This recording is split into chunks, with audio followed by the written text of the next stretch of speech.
On a tous connu, on a tous vu, on connaît tous l'exemple d'une pièce de théâtre comique. On est dans la salle, les gens sont en train de jouer sur la scène, et à un moment donné, parfois, il y a un brouhaha qui se produit dans la scène, dans la salle. Une petite agitation.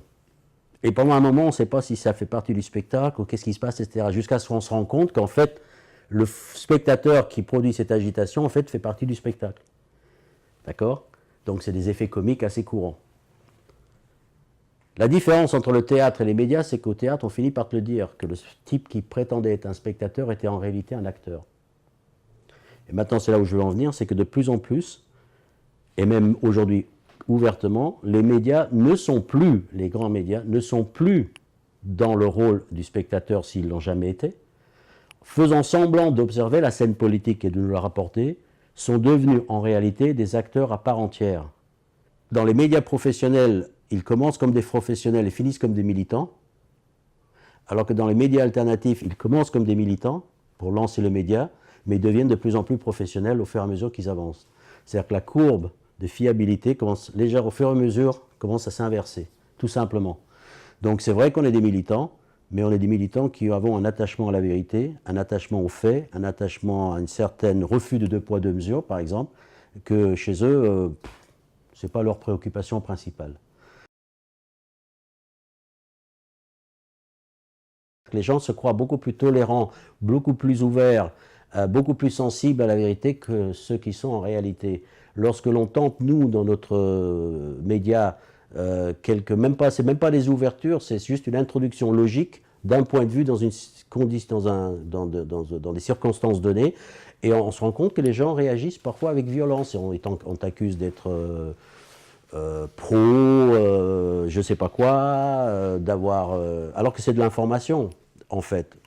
Et on se rend compte que lorsque tu mets, et je pense que la plupart des gens seraient comme ça, si tu leur mets devant les yeux un véritable média, un média qui fait son travail sans se poser des questions, sans tabou, sans prise de tête, en disant tiens, je vais faire un travail, je vais donner la parole à ceux qui ont quelque chose à dire ou qui sont représentatifs de quelque chose, le plus large possible, et non pas dans cet étroit cadre, style France Inter, du politiquement correct qu'on nous impose, mais dans un véritable cadre en enlevant les franges de haine pure et de militantisme pur, pourquoi pas, mais quand même un débat large, je me rends compte que les gens seraient, à mon avis, réagiraient comme des aveugles qui retrouveraient la vue. Leur premier réflexe, ce serait de fermer les yeux devant le choc que ça leur produirait.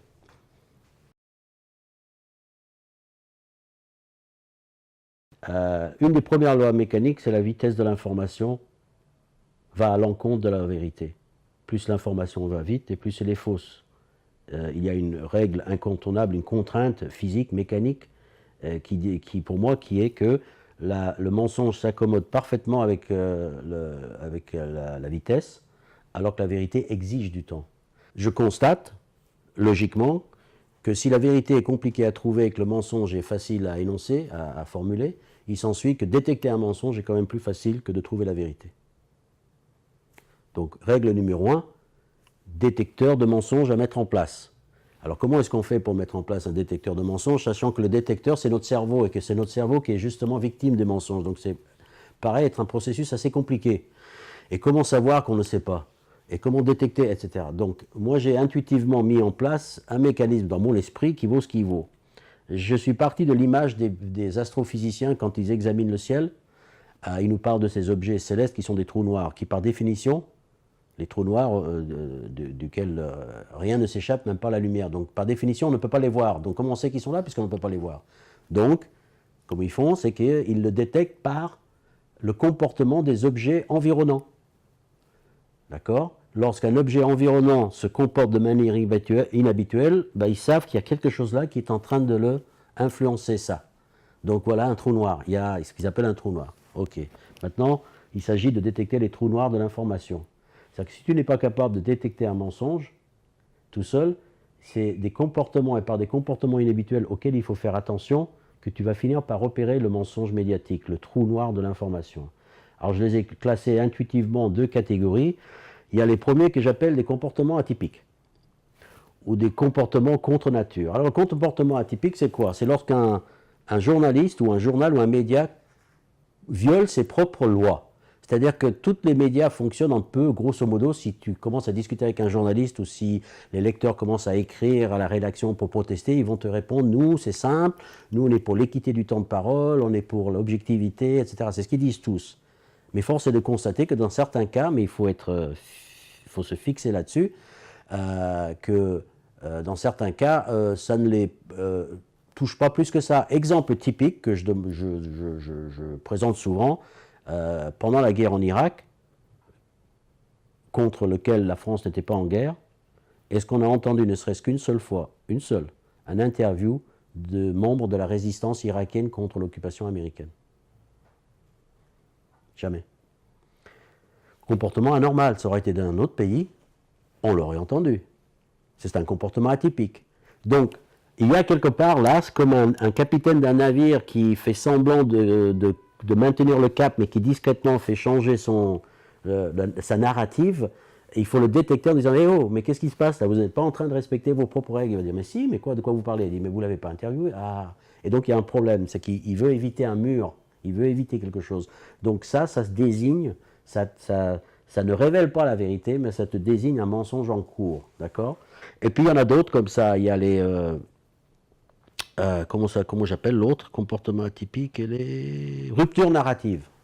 Alors les ruptures narratives, ça c'est difficile à détecter dans un premier temps parce que tellement lorsqu'on est collé aux informations et on n'arrive pas à les détecter. Mais il faut en fait prendre un certain détachement et lorsqu'on prend un détachement, lorsqu'on se détache des médias, les ruptures narratives deviennent cruellement évidentes. Une des fameuses ruptures narratives historiques des années récentes, c'est les talibans en Afghanistan. Il fut un temps où c'était des héros. On les présentait aux informations, on les présentait à la télé, littéralement d'une image dont je me souviens, avec un soleil couchant et un taliban avec une lance-rocket Stinger sur l'épaule, avec un soleil couchant derrière lui, en train de prendre la pause. Et un jour, ils sont devenus des ennemis. Si je pose la question aux gens, quand est-ce qu'ils sont devenus des ennemis et pourquoi précisément, ils n'en ont plus aucune idée. Mais ils se souviennent effectivement, en y réfléchissant, parce qu'il faut les obliger à y réfléchir, qu'à une époque, ils étaient les méchants et qu'un jour, ils sont devenus des héros. Alors, ils étaient des héros et qu'un jour, ils sont devenus des méchants. Donc, c'est une rupture narrative des plus classiques. Et on en voit comme ça assez régulièrement, il se passe des choses comme ça dont on ne parle plus et que la version a changé. Et les gens... Le meilleur moyen souvent de le pointer du doigt, c'est simplement de rappeler aux gens, de les obliger à réfléchir sur une certaine image du passé. Et les bribes d'informations leur reviennent, mais tu te rends compte qu'en fait les gens ne sont pas spécialement attachés, ils gardent juste une image, et c'est généralement la dernière image qui est imprégnée. Donc lutter contre la désinformation, les ruptures narratives et les comportements atypiques sont en tout cas des sonneurs donneurs d'alerte, des lanceurs d'alerte intellectuels qui permettent de se dire « Ah, il se passe quelque chose ». Ça, c'est la troisième façon de détecter le mensonge. Ça consiste grosso modo à prendre un événement et à inverser les acteurs en disant « Que diraient les médias si ?» Que diraient les médias si les manifestants étaient au Venezuela, étaient en fait des communistes en Angleterre pendant un mois, que diraient, etc., etc. Et on verrait que, en fait, rapidement, et on se rend compte rapidement que leur opinion changerait de tout au tout. Donc ça, c'est un autre élément qui permet de détecter le mensonge médiatique, en tout cas le trou noir de l'information, c'est le deux poids, deux mesures et l'inversion des valeurs.